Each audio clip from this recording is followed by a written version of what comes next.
में ग्रंथराज समाधि तंत्र में भिन्न उपासना अभिन्न उपासना की व्याख्या के उपरांत यहाँ पर समझा रहे हैं भेद अभेद आराधना से स्वात्मलब्धि की प्राप्ति होती है। तीदम भावे नित्यम वाचाम गोचर पदम क्षतेव तदम आपनोति यतो न वर्तते पुनः।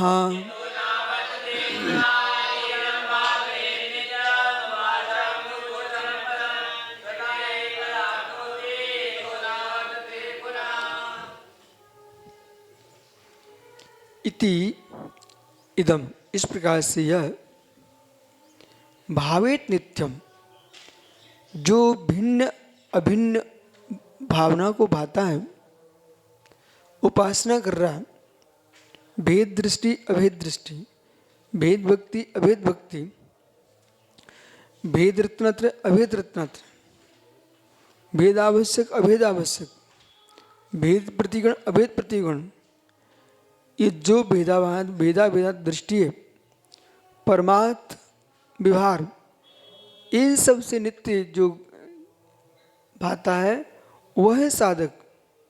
नित्यम निरंतर हमेशा भावेत,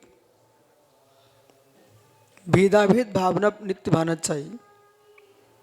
और भेदाभेद भावना क्यों शब्द का प्रयोग किया? पर से भेद देखो अपने में, निज में अभेद देखो। और भेदाभेद दृष्टियां दो प्रकार की, भिन्न वस्तु में भेदाभेद, अभिन्न वस्तु में भेदाभेद। सुनो ध्यान से, भिन्न वस्तु में भेदाभेद, अभिन्न वस्तु में भेदाभेद।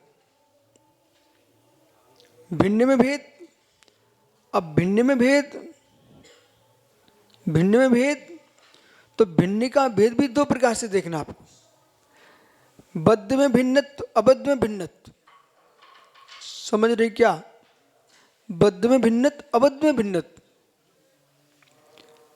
शरीर है, 148 कर्म की प्रगतियां बद्ध हैं, इन्हें बद्ध में भिन्नत्व देखिए। फिर अबद्ध में भिन्नत्व, धन धरती,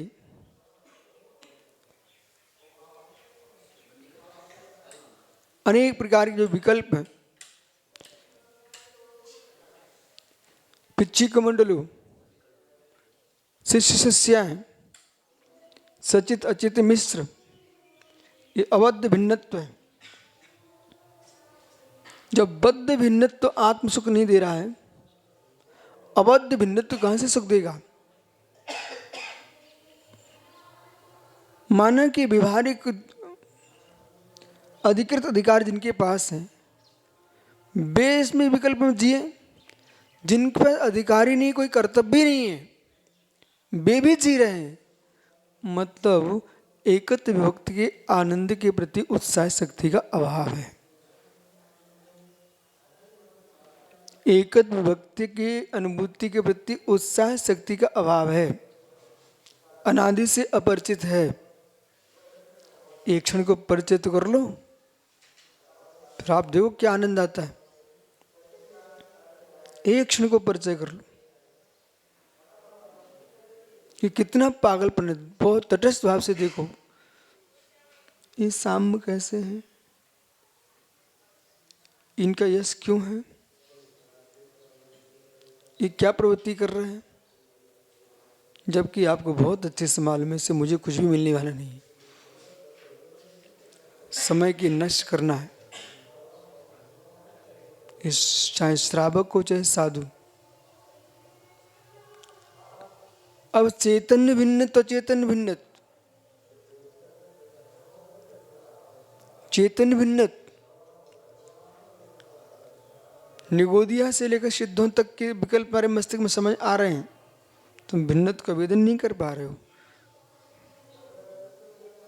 भेद पर अभेद दृष्टि बनाइए, भेद पर अभेद दृष्टि बनाइए। एक क्षण को सिद्ध भगवान भी प्रगट तत्व हैं और स्यात् ये व्यवहार एकांति इसको विपरीत न लें। तुम्हारी सिद्धि में वे भी विघ्न है, जबकि सिद्धि के साधन है। फिर विघ्न शब्द का प्रयोग कर रहा हूं। सुनिए कैसे। कभी कभी सारस्वत को रोटी बहुत अच्छी लगती है, लेकिन कोई व्यक्ति रबड़ी लिए खड़ा है क्योंकि उसको अच्छी लगती है।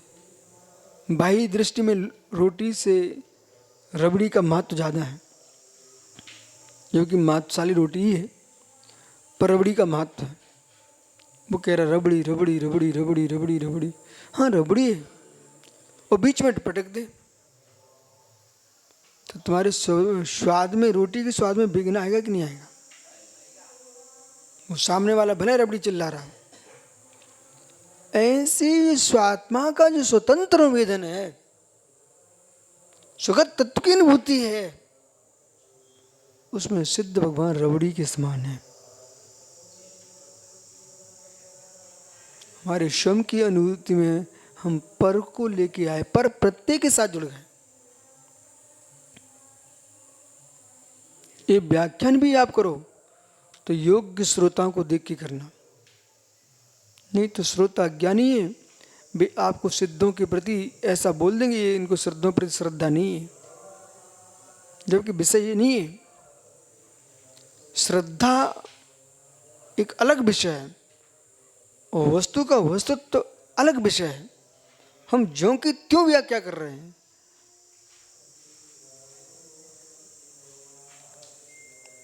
शादी हो गई, कोई बात नहीं, माना है कि वो भैया हाथ जोड़े बैठा है, वो अपनी पत्नी बोलता है और बोलेगा ही, जहां भी जाएगा अपनी पत्नी बोलेगा, उसकी रक्षा भी करेगा। कोई हाथ पकड़े उसका हाथ फेंक देगा छुड़ा के। लेकिन जब कभी भगवान का नाम लेने बैठेगा, शांत बैठेगा, तब इस बात को जानता है मेरी आत्मा अलग है, इसकी आत्मा अलग है। पत्नी के साथ सारे सुख भोगते हुए भी पत्नी को अपना निस्वभाव नहीं मान रहा है, ये भी एक श्रद्धा है। शहर सागर जी वे तो सुधरेंगे नहीं।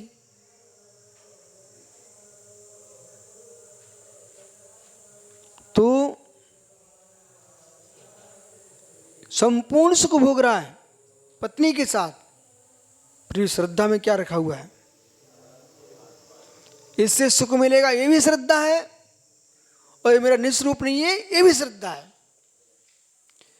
सिद्धों की भक्ति करेंगे, कर्म का क्षय होता है, शुभ कर्म का, ये भी मुझे श्रद्धा है। पर सिद्धों की भक्ति करता रहूंगा, अनिकेत बैठो, सिद्धों की भक्ति करता रहूंगा, मोक्ष नहीं मिलेगा, ये भी मुझे श्रद्धा है। आपको क्या श्रद्धा है? जो सच्चा संबंध दृष्टि होगा वो ऐसी श्रद्धा बनाएगा। सिद्धों की भक्ति करोगे, परंपरा से मोक्ष मिलेगा, स्वर्ग मिलेगा, आनंद आएगा, लेकिन जब भी तुम मोक्ष जाओगे तो निज के निज में लीन होने से ही जाओगे। भेदाभेद दृष्टि। इसलिए कितने भंग बनाएंगे आप? अपूज्यों में भेदाभेद दृष्टि प्रगत तत्व में, पूज्यों में भेदाभक्ति प्रगत तत्व है, परम पूज्यों में भेदाभेद दृष्टि।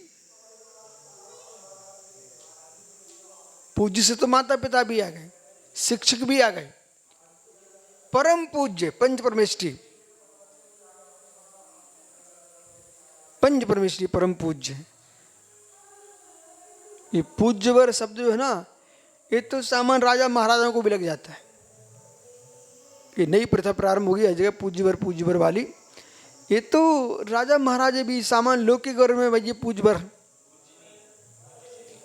ठीक है, पूज्यश्री, तो ठीक है पूज्य श्री, लेकिन मुनिराज परम पूज्य होते हैं।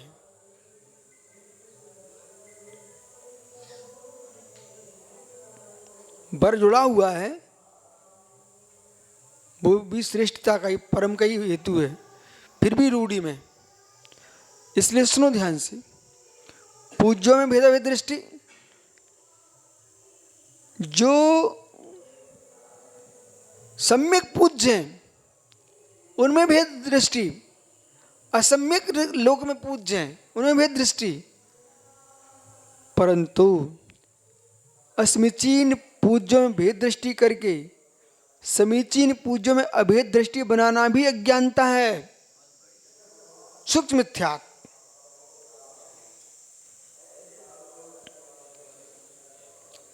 भेद विज्ञान कितना गहरा होगा। जैसे महात्मा जी बैठे हैं, ये दुनिया टाइप का आदमी है, जो हमने आज तक देखा, जो मन में आ जाए सो उनके उस वही प्रवेश कर गया। ऐसा जीव कल्याण कर लेगा, पर इनके कल्याण के लिए हेतु चाहिए। इनकी धुन कहाँ पर है? जैसे कि माना है कि इनको कोई पढ़ा दे, एक पेंसिल है, इससे हजारों ग्रंथ लिखे गए हैं, तुम्हारे उपकारी है, तो ये इसकी पूजा प्रारंभ करा देंगे। सुनते जाना है। अब पूजा प्रारंभ करा दी। अब इसकी पूजा में इतने तन्मय हो जाएंगे कि मरने मिटने को तैयार हो सकते हैं। जो नेता रहते हैं, नेता, उन्हें समझदार आदमी चाहिए ही नहीं, वे तो स्पर्धा करते हैं। अधिकांश नेता को ना समझ आदमी चाहिए, जो उनकी हाँ में हाँ भरने वाले हों, उनके बल पर वे जीते हैं। ऐसे जो धुरंधर पंथ वाले लोग रहते हैं ना, उन्हें पढ़े लिखे समझदार लोग चाहिए ही नहीं।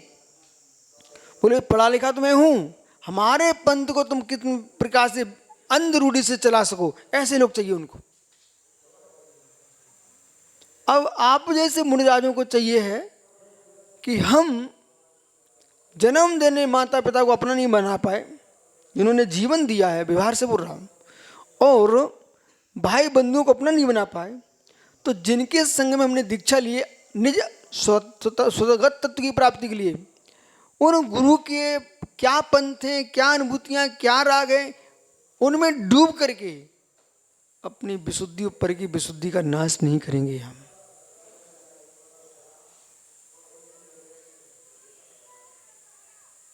जगत में देव हैं, देवियां, सबको ऊपर मानते हैं, लेकिन तुम आज तक मेरे पास आए कुछ करने के लिए कि हम तुम्हें अर्घ चढ़ा, धूप मारे तुम्हारी। मंदिरों में चोरियां हो रही हैं, तीर्थों पे कब्जे हो रहे हैं, तुम आंख नीचे क्यों बैठे हो कि हम तुम्हारे मंदिरों में ढील लगा दें देवियों के?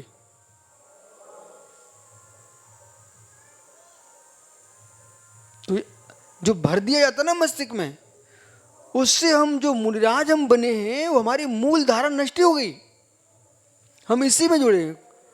कोई गीले नरियल को फेंकवाने में धर्म मार रहा है, कोई गीले नरियल चढ़ाने में धर्म मार रहा है।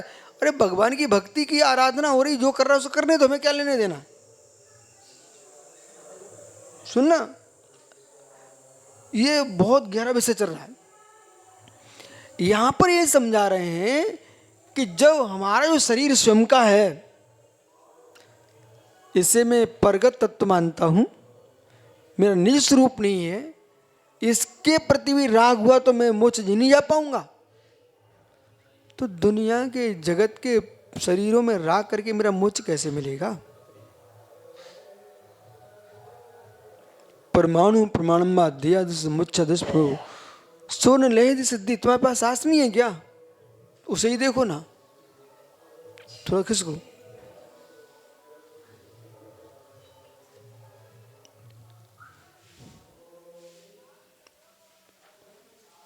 इसलिए परमाणु प्रमाण मात्र भी शरीर आदि से ममत्व, स्वयं के शरीर से सोन लहदी सिद्धि, वे सिद्धि को प्राप्त नहीं कर सकते। सब आगम धुरो भी, ग्रंथ रटना तो क्षोभम का विषय है। शास्त्र पढ़ना, ग्रंथ रटना और पूरे तैयार कर लेना, इसे कोई ना अपने आप को ज्ञानी भी समझे आध्यात्मिक, ना आध्यात्मिक पुरुष समझे। ये आध्यात्मिक पुरुष की पहचान नहीं है। शरीर के रोम खंड में भी राग नहीं है, वो आध्यात्मिक पुरुष है। समता के काल में समता दुनिया रहने जानती है, विषमता के आने पर विषमता रखना। जब हम इस शरीर को प्रगत तत्व मानते हैं तो दूसरे शरीर प्रगत तत्व नहीं क्या? अरे हमारे सोच में तो दूसरा का सोच ही प्रगत है। और फिर परम निश्चय से देखोगे तुम्हारा स्वयं का सोच ही प्रगत है। बोलिए महात्मा जी। परम शुद्ध निश्चय से स्वयं का सोच ही प्रगत। क्यों प्रगत बोल दिया? सोच मन से हो रहा है, मन पौद्गलिक है, वो वचन पौद्गलिक है, शरीर पौद्गलिक है। शरीर भांग मनः प्राण पुद्गला नाम, इन पुद्गल के पीछे हम चिद ब्रह्म पर लक्ष्य क्यों भूल रहे हैं? बार बार बार बार बार बार ये सुनेगा जीव, मुहुर मुहुर मुहुर मुहुर मुहुर मुहुर। 24 घंटे सुने तो एक आध मिनट में अपने आप में स्थिर हो जाएगा। देखो बेटा, गलत नहीं समझना। अपन गोमटेस थे ना, आप 18 में आप मेरे से पहले पहुंच गए थे।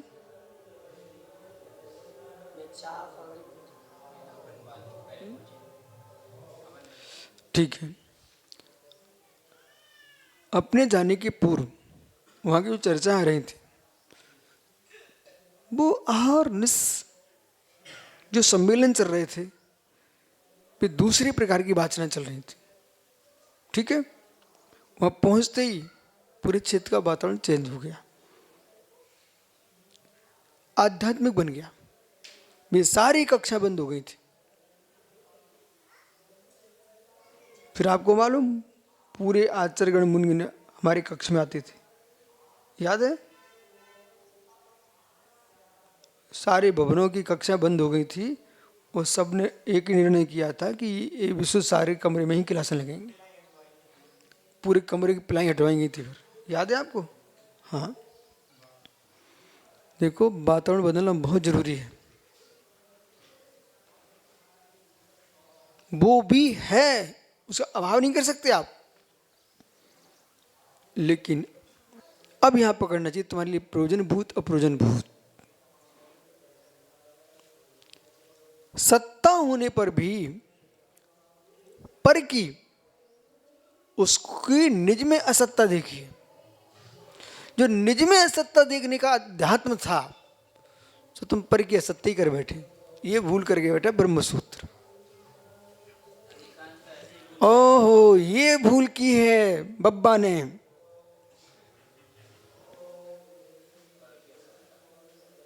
पुनः सुनिए, बारामती भैया, आपके चश्मे का आपके शरीर में असद भाव है। वो लगा अवश्य है, लेकिन शरीर अलग है, चश्मा अलग है। यहां तक तो ठीक था, पर वो असत्ता को इतना ध्यान में चले गई, वो चश्मा उनका समाप्ति हो गया। ऐसा नहीं होना था। सुचतुष्टय में चश्मा को जानना पड़ेगा और निज के चतुष्टय में चश्मा का अभाव देखना पड़ेगा। यह दृष्टि थी। पर बालक हुआ क्या? लोगों ने क्या कर डाला? अभाव कर बैठा। तो अद्वैत ने क्या भूल की है? द्वैत है, द्वैत है, पर निज में वस्तु अद्वैत है। तो निज में वस्तु अद्वैत, वही नए पक्ष है, उसमें भी द्वैत है। वस्तु जो है साधारण असाधारण उभय धर्मी है, इसलिए द्वैत है। स्वयं में ही द्वैत है। अद्वैत है, परम भाव ग्राहक दृष्टि। चलो, समझ में आ रहा है? इसलिए बालक जो समय सार का जीवन है उसे जीने के लिए बहुत ताकत चाहिए। जैसे 10-10 उपवास करने वाले के लिए ताकत चाहिए शरीर की, अध्यात्म जीने वाले के लिए ताकत चाहिए निज मस्तिष्क की, वीर अंतराक्रम क्षोभसम की, अहंकार में ना जा पाए, हीन भावना में ना जा पाए, ये अध्यात्म के लिए ताकत चाहिए। शरीर के अंग अंग से राग हटाने की योग्यता चाहिए।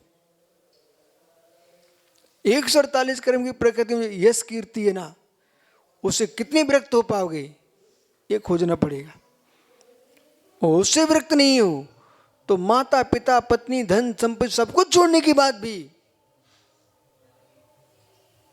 कुछ नहीं पा पाओगे, क्योंकि सबसे गाढ़ा राग होता है यश के प्रति। जन्म देने वाले को मार के फेंक देता है इसका लोभी।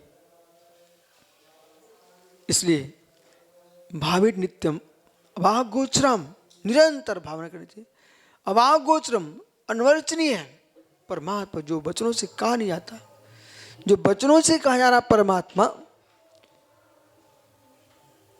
वो अरिहंत है।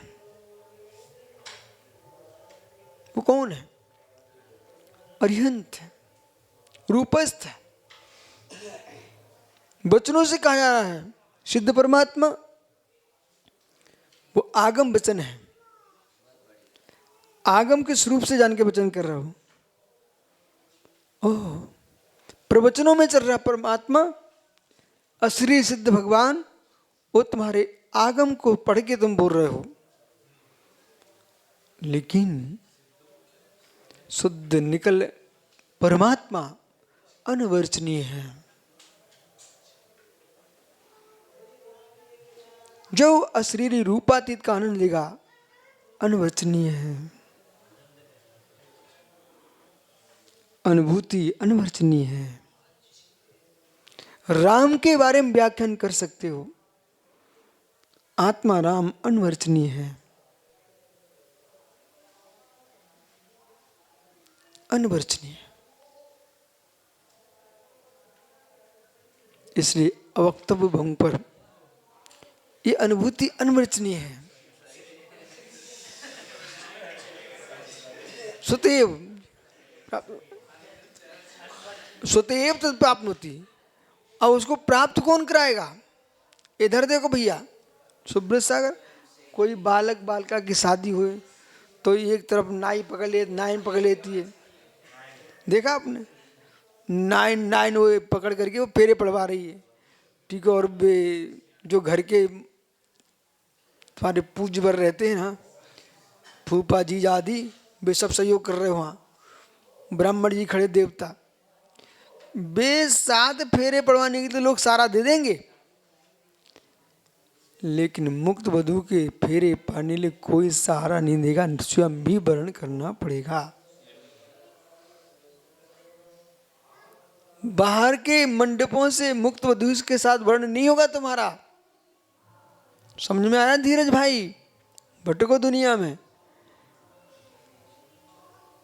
तो बाहर की शादी के लिए मंडप बनेगा, पर अंदर मुक्त वधू के संबंध के लिए बाहर के मंडप काम में नहीं आएंगे बालक। देखो एक दिन टाल के आया वो, नहीं तो केस ना हो जाए हमारे। तो क्षमापनोति, जिस पक्ष को न आवर्तते। और फिर मालूम, देख बालक, संसार में वर्तमान की जो शादियां कितनी विचित्र हो रही हैं। कुछ तो मालूम, सुब्रत सागर 3 दिन पहले मुस्कुरा रहा था, सुब्रत सागर महाराज जी महाराज जी, वही बातें बता रहा। बोले मेरी शादी, बोले घुमावे कहीं की, बोले मेरी शादी मेरी शादी। और चौथे दिन तलाक। अब चेहरा लटका के आ रहा, बोले अब क्या करूं, तलाक। टूट गई शादी। ऐसी शादी ऐसी नारी से क्यों करो जो 24 घंटे टूटने का डर लगा रहे? ऐसी शादी करो जिसको टूटती नहीं है। मुक्त बलवा कभी नहीं टूटेगी। पर वो कैसे मिलेगी? ये बालक जयंत, उसे पाने के लिए 24 घंटे कमर की दर्द पर ध्यान नहीं जाएगा, पेट की भूख पर ध्यान नहीं जाएगा, ध्यान जाएगा रोटियों में ध्यान रहेगा तो पोतियों में ध्यान नहीं जाएगा। बालक इधर देख, देखो भैया है तुम्हारा,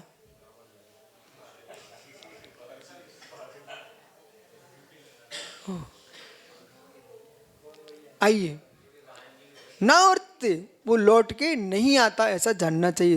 वो कभी लौट के नहीं आता, ये मूल। इसलिए दार्शनिकता कहाँ खड़ी हो जाती है? 2-3 बातें करो दार्शनिक बन गए, लौट के नहीं आएंगे ये दर्शन पक्ष हो गया। इसलिए पूज्यपाद स्वामी दार्शनिकाचार, आत्मा परमात्मा नित्य नित्य कभी लौट के नहीं आएंगे, ये दार्शनिक पक्ष आ गया। जो लौट के बुलाते हैं उनका खंडन हो गया। चले आना चले आना, कभी नहीं चले आना। जो आएंगे आएंगे, मैं उनको नमस्कार नहीं करूंगा। महावीर स्वामी आ जाए मेरे सामने खड़े हो जाए, मैं 100% नमस्कार नहीं करूंगा। एक मुनिराज को नमस्कार करूं, लेकिन महावीर स्वामी नमस्कार नहीं करूंगा, क्योंकि मुनिराज पंचम काल में हो सकते हैं पर तीर्थंकर लौट के नहीं आ सकते। समझ रहे? इसलिए जयंत बराबर, आज तो बहुत सुंदर दिख रहे हो। ये तो ना औरते पुनः पुनः लौट के नहीं आता है। देखो बच्चा कितना शेरा बनाना जानता है। जयेंद्र आए, जयेंद्र, अब मैं कल जल्दी उठ जाऊंगा, सुनो सुब्रशासन, कल जल्दी उठ जाऊंगा, आज हार नहीं हुआ, ठीक ठीक ठीक देखता हूँ देखता हूँ। और जैसे ही हमका पड़ोस के साथ जाना है, उसके हार पानी सब भूल गया, चेहरे पे मुस्कुराहट आ गई।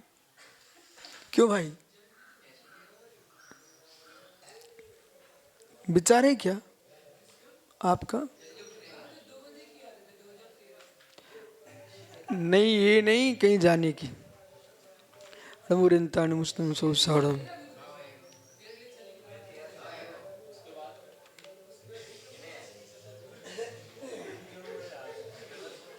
हाँ भाई,